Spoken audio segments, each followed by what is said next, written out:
Assalamualaikum warahmatullahi wabarakatuh. Kami dari kelompok 2 yang beranggotakan Fauzan Akmal, Fitran Ramadan Hidayah, dan saya sendiri Rahmadi Wahid akan mempresentasikan hasil diskusi kami, yaitu prinsip pengukuran risiko dan daftar kerugian potensial. Pengertian pengidentifikasian risiko.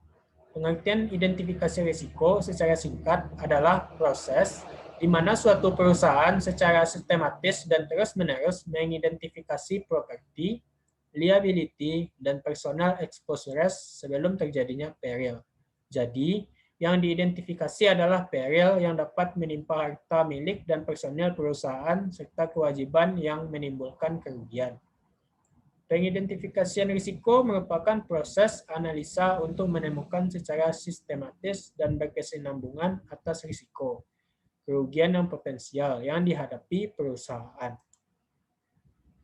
Metode pengidentifikasian risiko sendiri memiliki beberapa tahap, di antara lain yaitu yang pertama yaitu menggunakan daftar pertanyaan atau kuesioner untuk menganalisis risiko.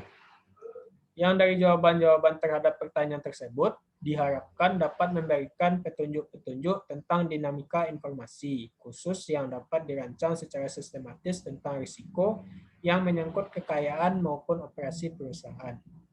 Yang kedua yaitu menggunakan laporan keuangan, yaitu dengan menganalisis neraca, laporan pengoperasian, dan catatan-catatan pendukung lainnya akan dapat diketahui atau diidentifikasi semua harta kekayaan, utang piutang, dan sebagainya.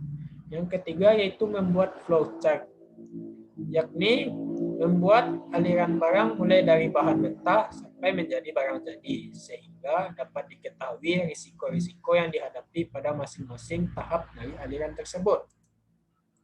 Yang keempat yaitu dengan pemeriksaan atau inspeksi langsung di tempat. Artinya, dengan mengadakan pemeriksaan secara langsung di tempat operasi atau aktivitas perusahaan. Dari pemeriksaan atau pengamatan itu, manajer risiko dapat belajar banyak mengenai kenyataan-kenyataan di lapangan yang akan sangat bermanfaat bagi upaya penanggulangan risiko. Yang kelima yaitu mengadakan interaksi dengan departemen atau bagian-bagian dalam perusahaan. Adapun cara-cara yang dapat ditempuh yaitu dengan mengadakan kunjungan ke departemen atau bagian-bagian manajer risiko, dan yang kedua dengan menerima, mengevaluasi atau memonitor dan menanggapi laporan-laporan dari departemen atau bagian manajer risiko. Yang keenam yaitu mengadakan interaksi dengan pihak luar, yaitu mengadakan hubungan dengan individu ataupun perusahaan-perusahaan lain, terutama pihak-pihak yang dapat membantu perusahaan dalam penanggulangan risiko, seperti akuntan, penasihat hukum, konsultan manajer, perusahaan asuransi, dan sebagainya. Yang ketujuh yaitu melakukan analisis terhadap kontrak-kontrak yang telah dibuat dengan pihak lain. Yang dimaksud di sini adalah dari analisis tersebut akan dapat diketahui kemungkinan adanya risiko dari kontrak tersebut. Misalnya, rekanan tidak dapat memenuhi kewajibannya, denda keterlambatan memenuhi kewajiban, dan sebagainya. Yang kedelapan yaitu membuat dan menganalisis catatan atau statistik mengenai bermacam-macam kerugian yang telah pernah diderita. Yaitu dari catatan-catatan itu akan dapat diperhitungkan kemungkinan terulangnya suatu jenis risiko tertentu. Di samping itu, dapat diketahui penyebab, lokasi, jumlah, dan variabel-variabel risiko lainnya yang perlu diperhitungkan dalam upaya penanggulangan risiko.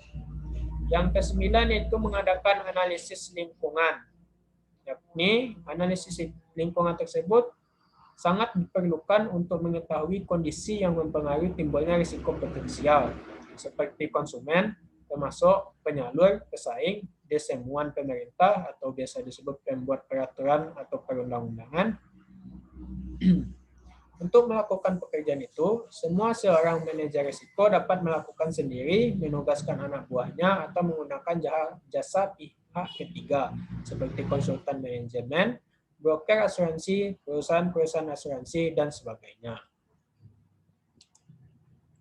6 tipe risiko yang penting, yaitu tipe pertama, risiko komoditas, di mana harga komoditas yang jatuh padahal perusahaan memegang komoditas tersebut. Yang kedua, yaitu tipe risiko cuaca, di mana cuaca yang tidak menguntungkan sehingga mengacaukan panen dan kemudian menurunkan volume pertanian yang dikirimkan oleh perusahaan. Yang ketiga yaitu risiko counterplay, di mana counterplay perusahaan gagal memenuhi kontraknya terhadap perusahaan. Yang keempat yaitu risiko lingkungan, di mana perusahaan menghadapi tuntutan hukum karena perusahaan dituduh merusak lingkungan. Yang kelima yaitu risiko persediaan, di mana persediaan yang dipegang mengalami kerusakan. Dan yang keenam yaitu risiko kredit, di mana contract pay gagal bayar kepada perusahaan. Konsep daftar kerugian potensial, yakni kegiatan mengidentifikasi risiko akan menghasilkan suatu daftar mengenai kerugian potensial, baik yang mungkin menimpa bisnisnya maupun bisnis apapun. Daftar ini disebut daftar kerugian potensial atau checklist. Jadi, dari daftar tersebut dapat diketahui kerugian apa saja dan bagaimana terjadinya yang mungkin dapat menimpa bisnisnya, sehingga dapat dipakai sebagai dasar dalam menentukan kebijaksanaan pengendalian risiko. Manfaat dari daftar kerugian potensial tersebut terdiri dari dua, yaitu bagi suatu perusahaan dan bagi manajer risiko. Yang pertama yaitu bagi suatu perusahaan, manfaat daftar kerugian potensial tersebut adalah daftar yang dapat menunjang pencapaian berbagai tujuan yang berkaitan dengan pengelolaan bisnis pada umumnya. Jadi tidak hanya untuk kepentingan manajemen risiko saja. Yang kedua yaitu suatu cara yang sistematis guna mengumpulkan informasi mengenai perusahaan-perusahaan lain yang mungkin berkaitan dengan aktivitas bisnisnya. Dan yang bagian kedua yaitu bagi manajer risiko, manfaat daftar kerugian potensial itu sendiri yaitu yang pertama, mengingatkan manajer risiko tentang kerugian-kerugian yang dapat menimpa bisnisnya. Yang kedua, yaitu sebagai tempat mengumpulkan informasi yang akan menggambarkan dengan cara apa dan bagaimana bisnis-bisnis khusus yang dapat dimanfaatkan untuk menanggulangi risiko potensial yang dihadapi bisnisnya. Yang ketiga, yaitu sebagai bahan pembanding dalam penelaahan dan mengevaluasi program penanggulangan risiko yang telah dibuat, seperti premi yang sudah dibayar, pengamanan-pengamanan yang telah dilakukan, kerugian-kerugian yang timbul, dan sebagainya. Selain dari dua manfaat tadi, ada manfaat daftar kerugian potensial yang lain, yaitu mengingatkan manajer risiko mengenai kerugian yang dapat menimpa bisnisnya sebagai dasar penentuan teknik penanggulangan risiko, dan ketiga itu sebagai bahan pembanding dalam evaluasi program penanggulangan risiko yang telah dilakukan selama ini. Sumber-sumber informasi yang dapat digunakan sebagai bahan untuk membuat daftar kerugian potensial itu sendiri yaitu yang pertama data-data dari perusahaan-perusahaan asuransi, yang kedua yaitu informasi dari Badan Penerbitan Asuransi, yang ketiga yaitu informasi dari Asosiasi Manajemen RK atau AMA, yang keempat yaitu informasi dari Ikatan Manajer Risiko dan Asuransi, dan yang kelima yaitu dengan informasi dari kepolisian. Klasifikasi kerugian potensial. Klasifikasi pertama itu kerugian atas harta, kekayaan, properti, exposures. Klasifikasi kedua yaitu kerugian berupa kewajiban kepada pihak lain, liability, losses, atau exposures. Klasifikasi ketiga yaitu kerugian personil atau personal losses atau exposures. Klasifikasi keempat yaitu kerugian atas pendapatan atau income. Kerugian atas harta. Kerugian harta adalah kerugian yang menimpa harta milik perusahaan, di mana untuk kepentingan penanggulangan risiko harta ke dalam A. Benda tetap atau real estate, yaitu harta yang terdiri dari tanah dan bangunan yang ada di atasnya. Yang B yaitu barang bergerak atau personal property, yaitu barang-barang yang tidak terikat pada tanah. Macam-macam kerugian atas harta yaitu kerugian langsung adalah kerugian yang langsung dikaitkan dengan peril yang menimpa harta tersebut, yaitu kerugian yang diderita karena rusaknya atau hancurnya harta yang terkena peril. Misalnya gedung terbakar di mana kerugiannya berupa nilai dari gedung tersebut. Yang kedua yaitu kerugian tidak langsung adalah kerugian yang disebabkan oleh berkurangnya nilai, kerusakan atau tidak berfungsinya barang lain selain yang terkena peril. Yang ketiga yaitu kerugian net income atau pendapatan dikurangi biaya, yaitu penurunan net income suatu perusahaan karena hilangnya atau berkurangnya manfaat suatu harta, baik sebagian maupun seluruhnya karena peril sampai harta tersebut digantikan. dan digunakan seperti semula. Tanggung jawab atas kerugian pihak lain. Ya, tanggung jawab atas kerugian pihak lain timbul karena adanya kemungkinan bahwa aktivitas perusahaan menimbulkan kerugian harta atau personil pihak lain tersebut, baik disengaja maupun tidak.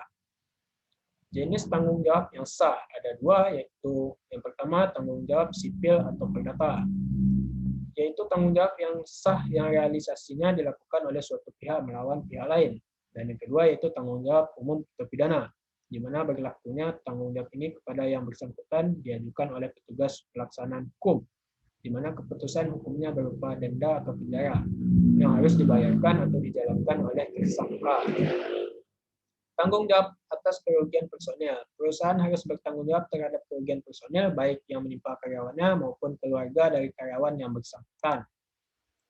Alasan perusahaan memperhatikan kerugian personil tersebut antara lain yang pertama untuk menarik dan mempertahankan karyawan yang berkualitas tinggi, yang kedua yaitu untuk meningkatkan moral dan produktivitas kerja karyawan, yang ketiga yaitu sebagai salah satu materi dalam perjanjian kerja bersama dengan karyawan atau organisasi karyawan, yaitu yang menyangkut jaminan kesejahteraan karyawan.